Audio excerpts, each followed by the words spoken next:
शेतकरी मित्रांनो नमस्कार. मी तुमचा ॲग्रिकॉस मित्र पांडुरंग अंकुशराव तावरे पुन्हा एकदा स्वागत करतो तुमचं आपल्या कृषीवेद चॅनलच्या नव्या शेतीविषयक व्हिडिओमध्ये. शेतकरी मित्रांनो, आपण आपली जे काही शेती आहे त्याच्यामध्ये विविध प्रकारचे जे काही खतांचा मिश्र खतांचा वापर हा करत असतो. त्याचबरोबर आपण आपल्या फळबागांसाठी जे काही वॉटर सोल्युबल आहे त्यांचा सुद्धा वापर आपण त्या ठिकाणी विविध ग्रेडचा वापर करत असतो.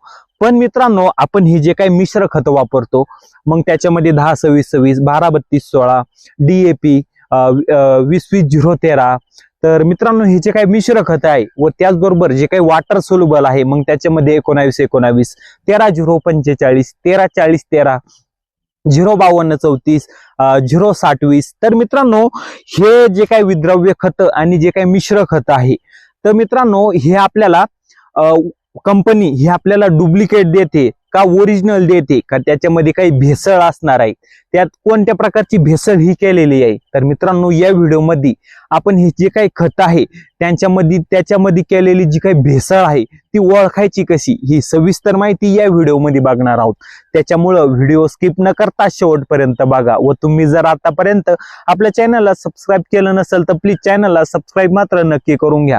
मित्रांनो, आपण जर आपल्या पिकाला जे काही मिश्र खते किंवा रसायन जे काही वॉटर सोल्युबल खते देतो त्याच्यामध्ये जर भेसळ असली तर त्या ठिकाणी आपल्याला आपल्या पिकावर त्याचे जे काही दुष्परिणाम तर ते होणारच आहे, पण आपल्या जमिनीवर सुद्धा त्याचे दुष्परिणाम हे होणार आहे. तर मित्रांनो, हे जे काही भेसळयुक्त खते येतात, समजा जर आपण एखादं फॉस्फेटिक जे काही खत घेतलं आणि त्या फॉस्फेटिक खतामध्ये जर एखादं सल्फेट असलेलं खत जर एकत्र करून जर कंपनीने जर आपल्याला दिलं तर त्या ठिकाणी आपल्या झाडाला हे फॉस्फेट आणि सल्फेट जर एकत्र दिलं तर ते जमिनीत फिक्स होऊन जातं व आपल्या मुळांना ते अपटेक करता येत नाही. त्याच्यामुळे आपल्या मुळांचं तर नुकसान होतच, पण जमीन त्या ठिकाणी खराब व्हायला सुरू होते. तर मित्रांनो, सर्वात महत्वाचं जे काही पहिलं खत सर्वात जास्त आपल्या शेतीमध्ये, मग तुम्ही बागायत असा किंवा कोरडवाहू असा किंवा भाजीपाला असाल तर सर्वात जास्त वापरतात ते म्हणजे युरिया.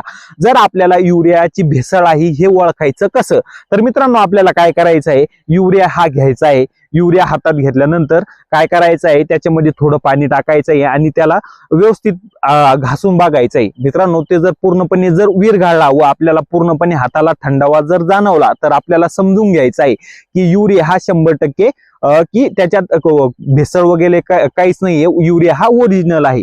त्याचबरोबर मित्रांनो, आता दुसरा महत्वाचं जे काही मिश्र खत आपण आपल्या पिकामध्ये वापरतो ते म्हणजे DAP. तर मित्रांनो, आपल्याला DAP हे भेसळ आहे का ओरिजिनल आहे हे ओळखायचं कसं, तर मित्रांनो सर्वात महत्वाचा त्याचा सोपा उपाय आहे. DAP आपल्याला भेसळ किंवा ओरिजिनल असलेला हे ओळखायचं म्हणजे आपल्याला काय करायचं आहे, DAP घ्यायचा आहे. DAP मध्ये थोडा चुना घ्यायचा आहे.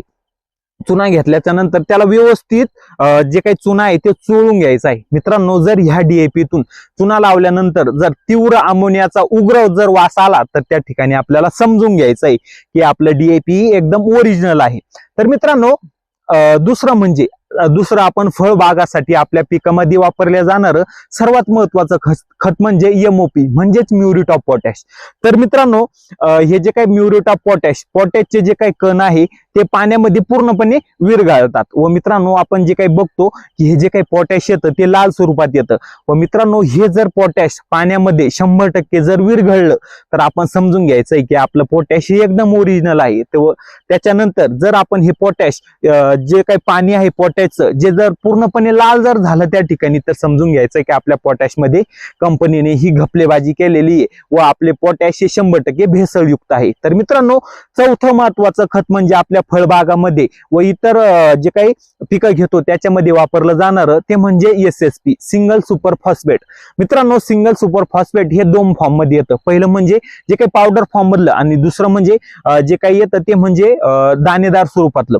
तर हे जे दाणेदार स्वरूपातलं जे काही सिंगल सुपर फॉस्फेट असलं ते अतिशय कडक असतं आणि त्याला जर आपण तव्यावर टाकलं आणि त्याला जर खालून जर त्याच्या जाळ लावला तव्याला तर जे काही कण असतात ते फुगत नाही. तर मित्रांनो, तुम्ही करून बघू शकता. ते जर पोटॅशचे कण त्या ठिकाणी जर फुगले तर आपल्याला समजून घ्यायचंय की हा पोटॅश पूर्णपणे भेसळयुक्त आहे व आपल्याला त्या जे काही पोटॅशचा वापर आपल्या पिकामध्ये हा करायचा नाही. तर मित्रांनो, हे झाले आपण विद्राव्य खत. आता सर्वात महत्वाचं आहे वॉटर सोल्युबल खत.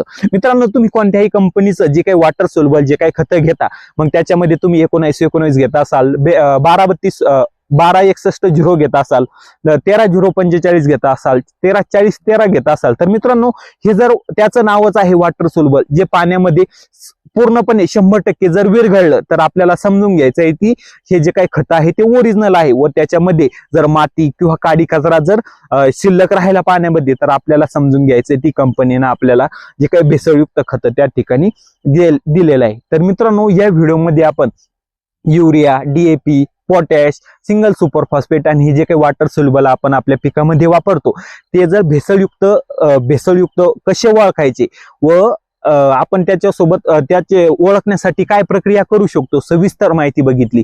तर मित्रांनो व्हिडिओ आवडला असेल तर व्हिडिओला लाईक करा. हा व्हिडिओ आपल्या इतर शेतकरी बांधवांना नक्की शेअर करा, जेणेकरून त्यांना सुद्धा हे जे काही कंपन्या घपलेबाजी करतात आपल्या शेतकऱ्यांचा त्यामध्ये खूप मोठा तोटा होतो व त्याचं आपल्या शेतकऱ्यांना त्याचं नुकसान होऊ नये त्याच्यासाठी हा व्हिडिओ आपल्या इतर शेतकरी बांधवांना शेअर करून चॅनलला सबस्क्राईब करायला अजिबात विसरू नका. धन्यवाद.